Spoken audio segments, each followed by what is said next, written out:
3 supplements जिनको रोजाना लेने से आपकी इम्यूनिटी बहुत ज्यादा स्ट्रांग रहती है। ये 3 सप्लीमेंट्स क्या हैं, इन्हें कब-कब लेना चाहिए और 3 सप्लीमेंट्स का आपकी बॉडी में रोल क्या है, इस वीडियो में मैं आपको ये सब समझाऊंगा। वीडियो को ध्यान से देखिएगा।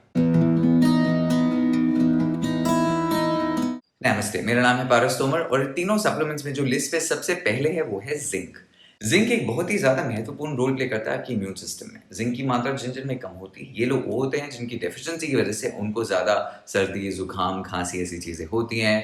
जिंक आपके सेल डेवलपमेंट में और सेल कम्युनिकेशन में बहुत ज्यादा मदद करता है। जिंक एक ऐसा मिनरल है जो बेसिकली आपके बॉडी के इम्यूनो रिस्पॉन्स को बेहतर बनाता है। जब आपको कॉमन कोल्ड हो जाए, आपको फ्लू हो जाए, जब आपको थोड़ी सर्दी जुकाम हो जाए, जिंक के सप्लीमेंट्स बेसिकली जो बाहर के जो पैथोजेंस हैं आपकी बॉडी में जो एंटर कर भी लें, बेसिकली उनको वीकन करने लग जाता है।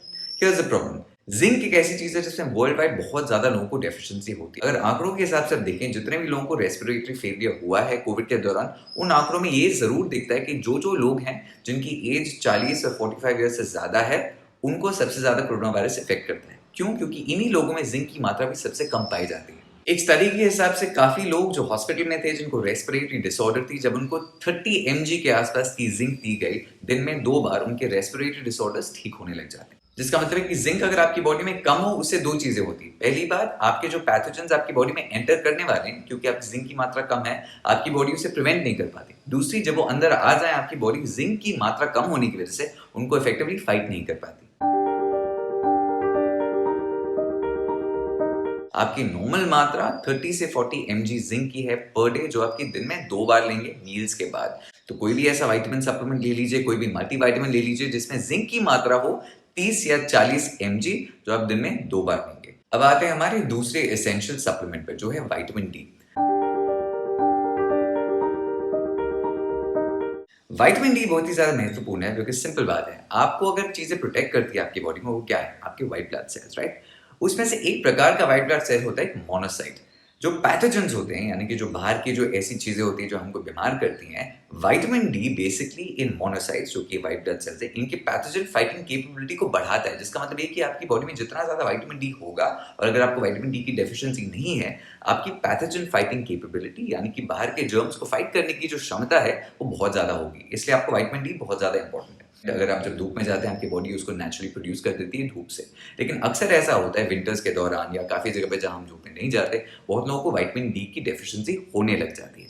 अब इस विटामिन डी की डेफिशिएंसी प्रॉब्लम ये है कि ये जब आपको विटामिन डी डेफिशिएंट हो गया, आपके जो रेस्पिरेटरी ट्रैक्ट है, आपको उसमें बहुत ज्यादा इन्फेक्शंस होने के चांसेस ज्यादा होते हैं, क्योंकि अब आपकी बॉडी की पैथोजन फाइटिंग कैपेबिलिटी कम हो चुकी है। तो एस्मा, इन्फ्लुएंजा, कोल्ड, कॉफ, फ्लू, ये सब तब बहुत ज्यादा होता है अगर आपको विटामिन डी कम मिल रही हो। The good part is vitamin D, vitamin D 3 particularly actually supplement करना बहुत ज्यादा आसान होता है। फिश में होता है, काफी चीजों में होता है, पर इस दौरान हम खाने पे नहीं, हम सप्लीमेंट से ज्यादा इसलिए ध्यान दे रहे हैं बिकॉज आप खाने पे अपने सप्लीमेंट्स की मात्रा कैलकुलेट नहीं कर सकते। क्योंकि आप जब खाना खाते हैं, आप फिश खाते हैं या कोई भी विटामिन डी रिच फूड खाते हैं, आप उस टाइम पे आप अपनी मात्रा कैलकुलेट एक्यूरेटली नहीं कर सकते। कोविड के दौरान we want to make sure कि हमको जितनी भी आयु या जितने भी एमजी चाहिए किसी भी चीज के, उसको कैलकुलेट कर पाए, which is why supplementation becomes much easier. दिन में काफी डॉक्टर्स, हेल्थ स्पेशलिस्ट ये बोलते हैं, अगर आपको दिन में 1000 mg विटामिन डी मिल रही है 2 बार, your immuno response is going to be great. अब ये जो आरडीए है, यानी कि रिक्वायर्ड डेली अलाउंस, ये रिकमेंडेशंस रिसर्च के हिसाब से की जाती है। रिकमेंडेशन ऑब्वियसली सबके लिए सेम नहीं होती, बिकॉज ये आपकी बॉडी वेट पे डिपेंड करता है, आपके हाइट पे डिपेंड करता है। अक्सर एक्चुअली ये जो आरडीए के जो वैल्यूज आते हैं, ये अमेरिकन मेडिकल सिस्टम से आते हैं, बिकॉज इन्होंने रिसर्च की हुई है। पर आप अपने हिसाब से, अपने बॉडी वेट के हिसाब से, it's never bad idea for you to check कि आपको कितना विटामिन डी रफली चाहिए। But on an estimated safe zone, अगर आपको दिन में 1000 mg 2 बार मिल रहा है, यानी कि कुल मिला के 2000 mg, your vitamin D level should be fine. अब आते हैं तीसरे और आखिरी सप्लीमेंट में, जो पिछले 1 या 2 साल में बहुत ज्यादा प्रचलित हो गया है और इसको बहुत ज्यादा इंपॉर्टेंस दी गई है, वो है विटामिन सी। मैंने आपको बता दिया, जो मोनोसाइट्स होते हैं, जो व्हाइट ब्लड सेल्स होते हैं, उनको विटामिन डी बहुत ज्यादा हेल्प करता है। आपकी बॉडी में दूसरे प्रकार के व्हाइट ब्लड सेल्स भी होते हैं, जिनको बोलते हैं ल्यूकोसाइट्स। विटामिन सी ल्यूकोसाइट्स को मदद करता है।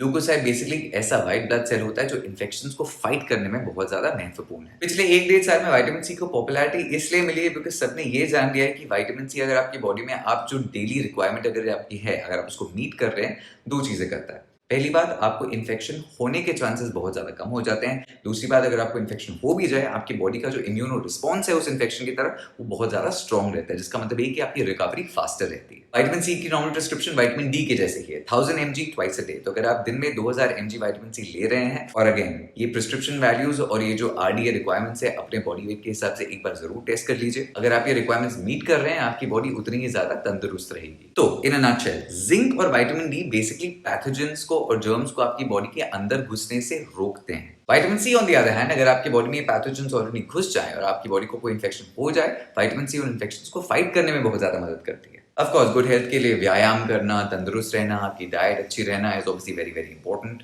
एडिशनली एक और चीज मैं आपको बताना चाहता हूं, जो आयुर्वेदा में भी और वेस्टर्न मेडिसिन में अब बहुत ज्यादा प्रचलित हो रही है। वेस्टर्न मेडिसिन में हम उसे बोलते हैं कर्क्यूमिन पिपरीन, आयुर्वेदा में उसे बोलते हैं हम हल्दी और काली मिर्ची। कर्क्यूमिन जो मेन कॉम्पाउंड है जो कि हल्दी में पाया जाता है, और पिपरीन जो कि मेन कॉम्पाउंड है जो पेपर में पाया जाता है, ज्यादा इस्तेमाल इसलिए किए जाते हैं बिकॉज हल्दी के जो गुण है वो आपको बहुत ज्यादा हेल्दी रखती है, लेकिन हल्दी पूरी तरह आपकी बॉडी अब्सॉर्ब नहीं कर पाती। दैट्स वाई पिपरीन यानी कि पेपर कम्स इन। जब काली मिर्ची इस हल्दी में जाती है, बेसिकली काली मिर्ची एक स्टिमुलस बन जाती है जिससे कि आपकी बॉडी इसी कर्क्यूमिन को ज्यादा अब्सॉर्ब कर पाए। तो जो बेसिकली हेल्थ कंपाउंड है वो है कर्क्यूमिन, जो कि हल्दी में पाया जाता है, पर जो पिपरीन है वो इस कर्क्यूमिन को आपकी बॉडी में अब्सॉर्ब होने में ज्यादा मदद करता है। तो एज एन एडेड थिंग, अगर आप रात को सोने से पहले गर्म पानी में 1 चम्मच हल्दी डाल दें और आधा चम्मच काली मिर्ची डाल दें, your body will anyways have a much higher immunity response. I sincerely hope इस वीडियो ने आपको काफी इन्फॉर्मेशन दी होगी। आप अपनी डेली चेकलिस्ट में zinc, vitamin D, vitamin C, curcumin और पिपरीन को तो हमेशा इन्वॉल्व कर लीजिए। Every single day you have to meet this requirement. ये वीडियो पसंद आए तो लाइक कीजिएगा, शेयर जरूर कीजिएगा। कोई भी क्वेश्चन और सवाल है तो कमेंट सेक्शन में पूछ लीजिएगा। अगर आपको ऐसे वीडियोस अच्छे लगते हैं तो फॉलो जरूर कर दीजिए। I will see you in the next video. नमस्ते।